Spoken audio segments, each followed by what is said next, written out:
Huyo ndio Ibra anakuambia bila milioni 15 afanye show. Yaani kipungua sana labda milioni 13 au 12. Lakini zaidi ya hapo au chini ya hapo afanye show. Sawa bwana, mpeni show kijana, sija akamkuta kama Katiwizi. Mwanzo alitangaza milioni kwanza milioni 10 na hakuna simu ile aliyopigiwa. Kwa bwana Ibra, wewe hata ukipewa milioni 3 milioni 2 fanya show. Shenzi kabisa. Msikilizeni hapa. Hawezi kufanya show milioni 7. Yeah. Kwa kumchukua Ibra kumleta kwenye show ni shingapi? Ya inategemea na manager unaongea naye vipi, lakini ni kuanzia milioni 15 hapo.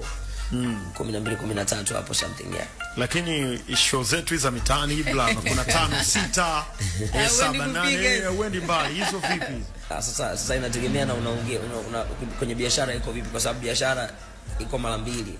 Unaweza ukaiona kwenye engo ambayo unaiona, lakini ofisi yangu mimi sione kwenye engo ambayo unaiona. Ni mazungumzo